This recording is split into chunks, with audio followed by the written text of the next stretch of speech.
CNN Chile y Bio Bio, la radio, presentan Tomás Mochiati, la entrevista.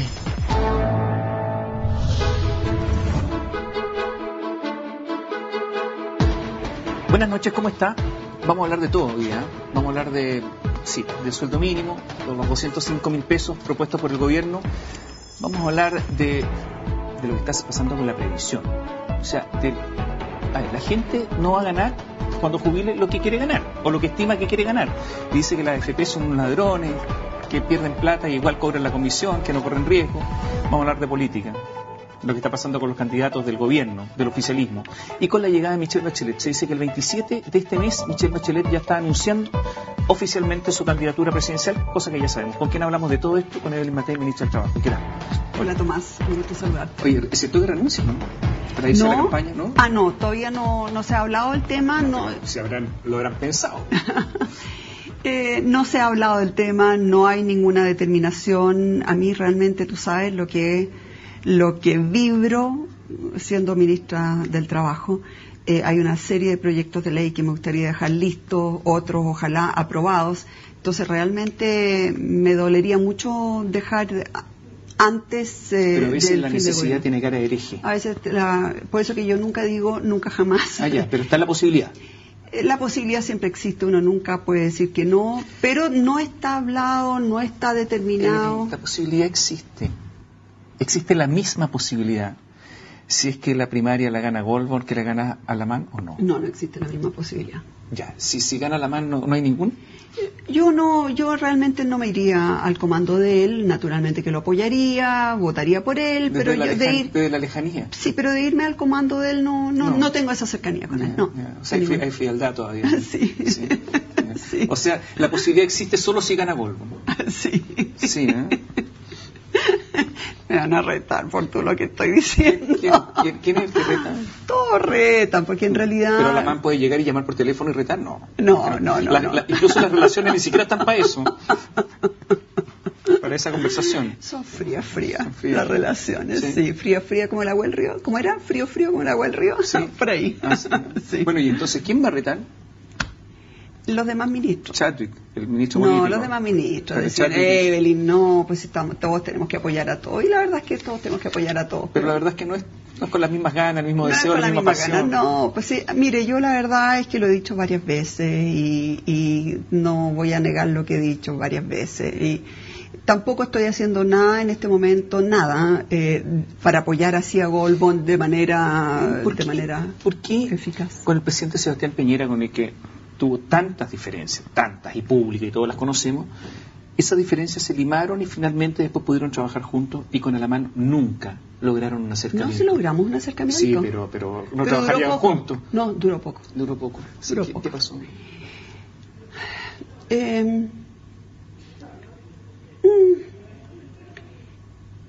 Yo creo que hay un tema de que cuando a mí me dicen que yo te voy a dar este libro y después no me lo dan, no me gusta. Ese tipo de cosas. ¿Ofreció algo y después no cumplió? No, más bien... ¿Empeñó su palabra y no la cumplió? ¿Qué pasó? Sí, algo por el estilo. Pero no quiero seguir en la... ¿Nunca han vuelto a hablar?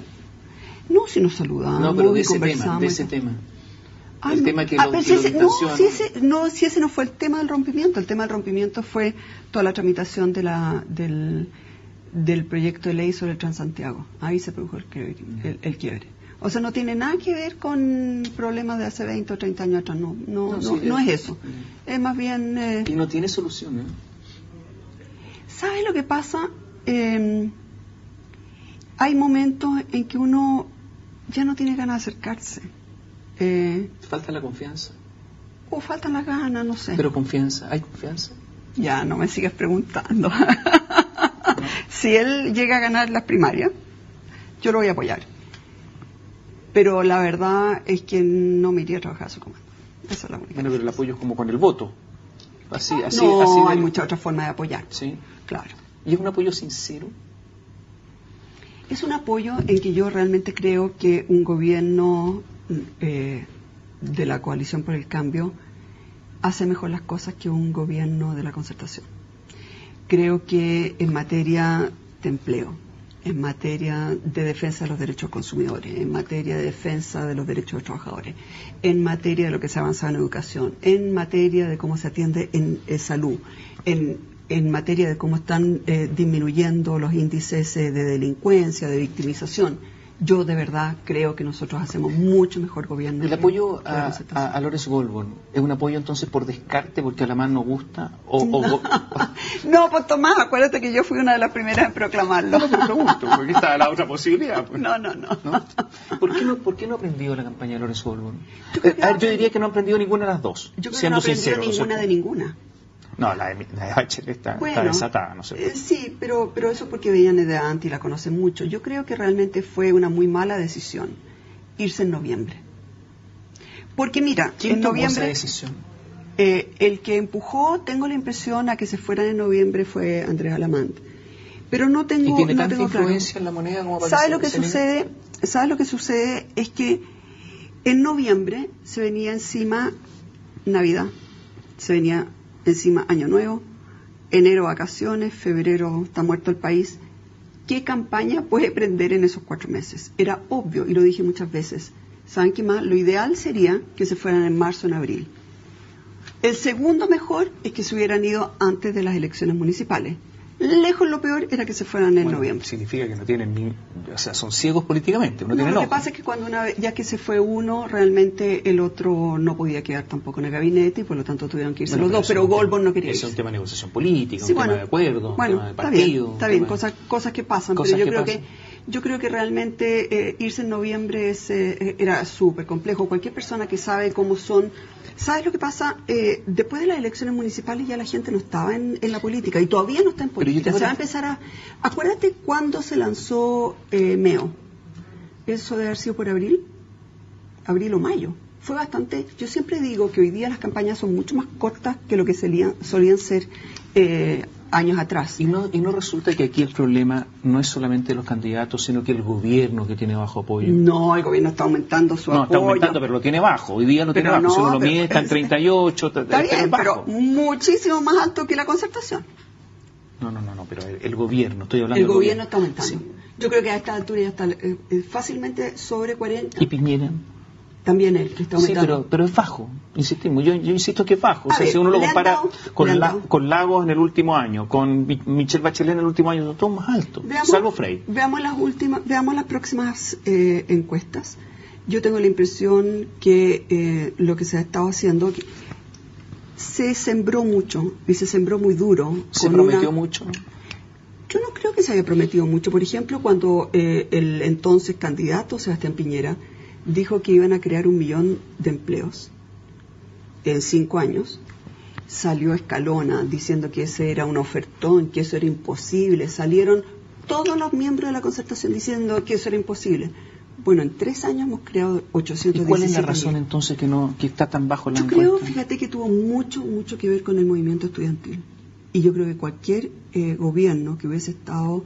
¿Por qué? Porque el movimiento estudiantil captó una molestia ciudadana que yo creo que venía alargándose hacía mucho tiempo y que además a todo el mundo le afecta por el lado de la inequidad, le afecta por el lado del endeudamiento, le afecta por el lado de que muchas veces mandaron a sus hijos a una universidad y estaban felices con que habían recibido el cartón y creían que con eso ya iban a obtener un muy buen trabajo, y muchos obtenían un trabajo que no le alcanzaba ni siquiera para pagar la mensualidad que tenían que pagar, que se habían endeudado.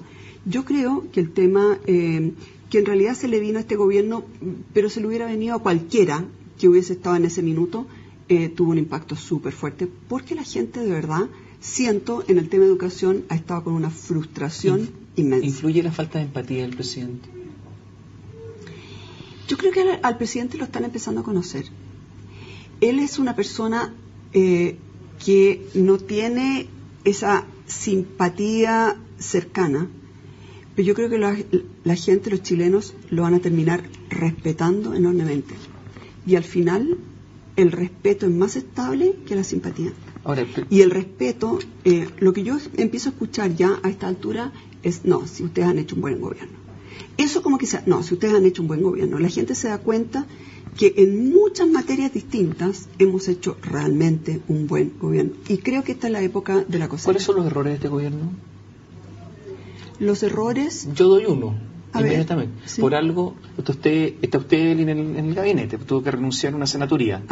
Sí. Sí. El primer error fue falta de densidad política. Falta de densidad política. Sí, yo creo que ese fue el principal error y sobre todo en los primeros meses, donde probablemente con mayor fuerza se necesita. Ahora, en ese sentido también se ha reforzado muy fuertemente. Yo siento, digamos, que la vocera es una mujer que... ¿Es mejor que Chadwick? Son distintos estilos, pero Chadwick ahora está también en el Ministerio del Interior y yo creo que hace una buena dupla. A ver, vamos a hacer un alto. Salario mínimo. A mí me llamó la atención que primero se dijera 205.000 pesos y después se constituyera el comité de expertos y emitiera su opinión. Como que se colocó... Nunca se dijo 205.000 pesos antes. No, pero sí se dijo. Se dijo más de 200.000. Pero se dijo 205.000. No, el gobierno nunca dijo cuál iba a ser el monto. Y lo que dijo el presidente cuando anunció es que iba a ser más de 200. Después vino el comité de expertos, pero nunca el gobierno. El gobierno anunció los 205.000 el día martes. Es bueno haber adelantado esto. Hagamos un alto y dejamos la pregunta más. ¿Es bueno haber adelantado esta discusión? Sí. Si a usted le van a subir el sueldo, ¿prefiere que se lo suban en 3 meses más o ahora? Pregunto si es bueno haberlo adelantado, porque sí, la CUT dice que no, otros dicen que no. Volvemos en un instante. Evelyn Matei nos acompaña esta noche, ministro del Trabajo. Estábamos conversando justamente del salario mínimo, 205.000 pesos, y algunos dicen, ¿por qué adelantar esta discusión y por qué no se hace una discusión más tranquila? A ver, la discusión siempre Yo le digo que faltan informes, falta estudio técnico, falta una serie de cosas. Lo han dicho economistas. A ver, los estudios que se han hecho son los que se hacen siempre. La forma en que se fija el salario mínimo generalmente fijándose en la inflación que ya pasó, la inflación que se espera, se ve cuál es el aumento del producto bruto, se ve también cómo está el desempleo, si el desempleo está más alto, se sube menos, y se ve también cuál es el aumento de la productividad, y no hay mucho ciencia en esto. Uno de sus antecesores, que es Osvaldo Andrade, presidente del Partido Socialista, actual diputado, dijo que la propuesta es totalmente mezquina. Lo dice un ex ministro del Trabajo.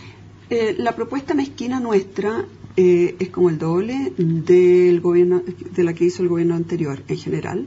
Lo que han subido los salarios reales durante este gobierno es más o menos el doble de lo que subieron los salarios reales durante el gobierno de la expresidenta. En ese tiempo una crisis, sí. La crisis vino al final recién. La crisis vino al final. Pero además con mucha más gente trabajando, que es la gracia. Ahora, ¿usted ha hablado con Andrade de esto? Hemos hablado muchas veces con Andrade de muchas cosas. Y lo que yo siento, digamos, es que la Concertación siempre critica ahora lo que nunca hizo cuando fueron gobierno. ¿Usted se lo dice? Sí. ¿Y qué dice? Y se lo digo a él y se lo digo a todos los demás. ¿Pero qué le responde? Se ríen. No, pero algo le responderá. Bueno, lo que pasa es que aquí también cada uno tiene sus roles y él es el que ataca y el que ataca al presidente y el que ataca todo lo que hace el presidente, y ese es el rol del presidente del Partido Socialista. Ya, o sea, no hay diálogo entonces. No, si hay diálogo, sí, por ejemplo, en algunos proyectos de ley. No, en algunos proyectos de ley, por ejemplo, que son complejos, nos empezamos a ver qué es lo que ustedes desean, buscan, qué cosas son para ustedes inaceptables. Y ahí uno va buscando formas de ir concordando. No, si hay diálogo. La CUT quiere 250.000 pesos. Están muy lejos. Fíjese que en Perú el salario mínimo en pesos chilenos son 140.000 pesos. Muchas de las cosas que se hacen en Chile pueden hacerse en Perú. Y entonces cuando usted tiene acá un salario de 250.000 pesos y allá uno de 140.000 pesos, la verdad es que es imposible competir. ¿Y alguien puede vivir con 205.000 pesos? Lo que sucede es que esa es la otra mirada, ¿no? Sí, y alguien puede vivir con 250.000 pesos. Y alguien vive, bueno, se acerca más, con... ¿no? Sí. Lo que sucede es que cuando hay dos personas que trabajan en una familia, ya son 410. En cambio, si hay una sola persona que trabaja con 250, o sea, 410 es bastante más que 250. Que si tienen hijos, ¿quién cuida a los hijos? Tienen todo un problema familiar. Bueno, justamente por eso que existe un programa de este gobierno de ir dando realmente cobertura al 60% más vulnerable de la población con todo lo que es la educación preescolar para que puedan dejar sus niños, y también, ¿no es cierto?, jardines y colegios con horario extendido, etcétera. O sea, ¿hay espacio de negociación con estos 205.000 pesos? ¿Hay algún espacio, algo? ¿O es nada? ¿Esto nada? El que está llevando las conversaciones es el ministro Felipe Larraín. Pero no, este tema laboral también. En general no hay mucho espacio, ¿no? No, o sea, el gobierno no se va a mover. Yo tengo la impresión que no. Tengo la impresión que no. Aunque haya huelga, aunque paralicen, aunque haya movilización. Ahora, lo que sucede es que, a ver, ¿qué sucede si usted dice que no? La gente sigue ganando 193.000. ¿Y por qué se adelantó a marzo? Porque realmente es mejor que la gente empiece a ganar 205.000 ahora en abril, a que tenga que esperar hasta julio para ganar los mismos 205.000. ¿No se podría haber hecho esto, como dice Carlos Larraín, o lo dice alguien de oposición antes, hace 6 meses? Mira, en ese sentido es súper fácil ser general después de la batalla. Bueno, tenía razón Larraín entonces, porque lo dijo antes de la batalla. Claro, pero en ese momento había mucho grado de incertidumbre. ¿Qué hubiera sucedido si hubiéramos subido el salario, como se sucedió, ¿no es cierto?, después de la crisis asiática? Haber subido fuertemente el salario y que sí nos hubiese pegado la crisis de desempleo. Podríamos tener 10 años de desempleo alto. Toda decisión obviamente tiene riesgo. Entonces, pero evidentemente en que entonces Carlos Larraín tenía razón. No tenía la razón, porque uno toma las decisiones con la información que hay en el momento que uno toma las decisiones. Y en ese minuto lo que había era mucha incertidumbre. Y entonces a nosotros, cuando estábamos viendo, corremos el riesgo de tener un salario mínimo demasiado elevado, pero que después nos puede significar mucha cesantía, no. Nosotros privilegiamos que haya mayor cantidad de trabajo. Hoy día hay 817.000 chilenos que tienen empleo, que hace 3 años atrás no tenían empleo. Y yo creo que eso realmente es lo más fuerte que hay. Por eso, por ejemplo, que nunca antes habíamos tenido la cantidad de familias que han tomado vacaciones. Por eso que uno ve que realmente hay un ambiente más distendido. O sea, yo lo que quiero señalar es que el poder tener un segundo o un tercer empleo en una familia, eso sí que de verdad saca de la pobreza. Yo sé que nos queda poco tiempo, vamos a hacer un alto. La deuda previsional ha crecido un 26,8% en 2012, totaliza 2.105 millones de dólares, un montón de plata. ¿Cómo se va a solucionar esto? ¿Qué pasa con el multiroot? ¿Dónde está? ¿Dónde está el proyecto? Volvemos en un instante.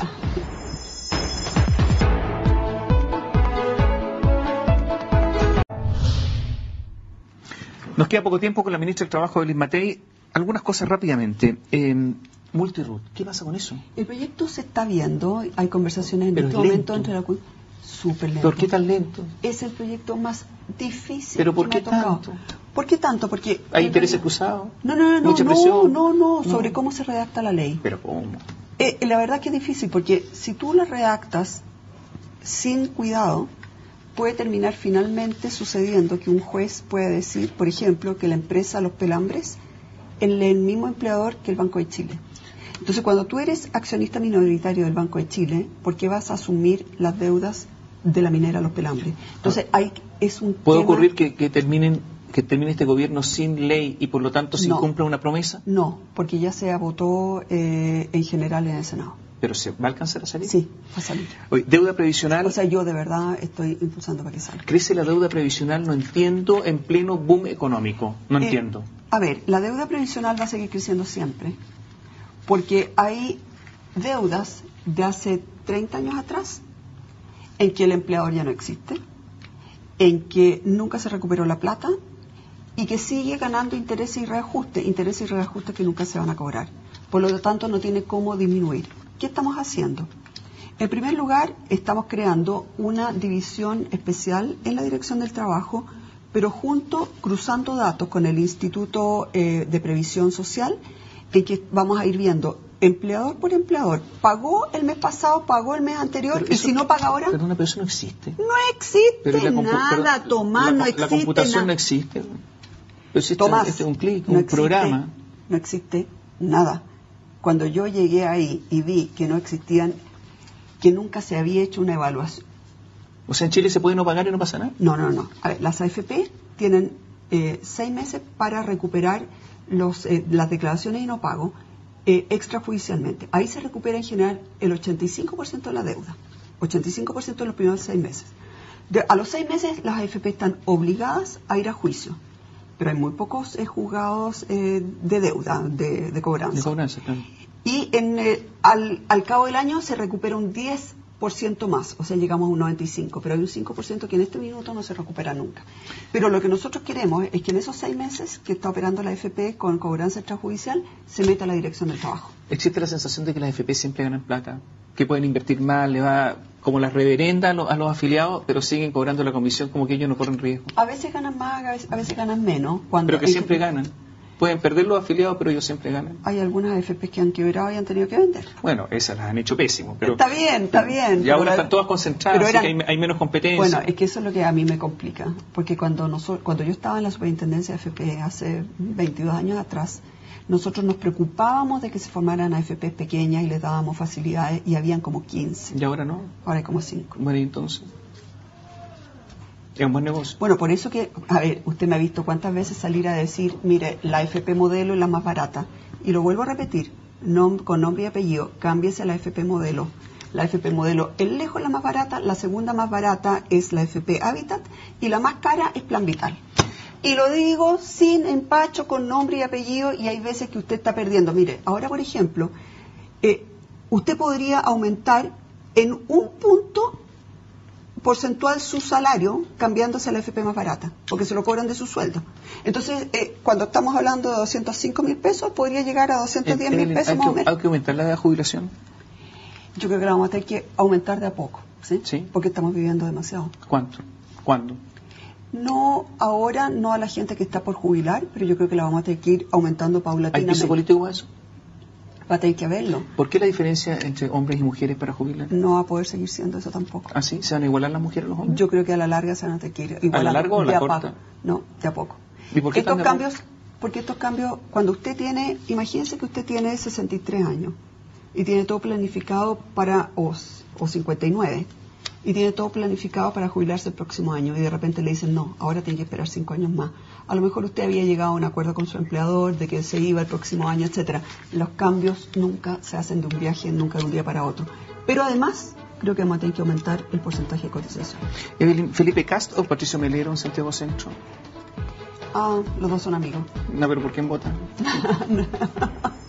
Por el que vaya. No, pueden ir los dos. Ah, pueden ir los dos. Sí. Voto secreto. ¿En serio? Sí. O sea, no por el presidente de su partido. No está segura por el presidente de su partido. Pero no me los ponga así, los dos Así son amigos. Los dos son amigos. ¿Iván Moreira o Ana Fombae? Paso. ¿No? ¿Sí? Paso. ¿Cómo paso? Paso.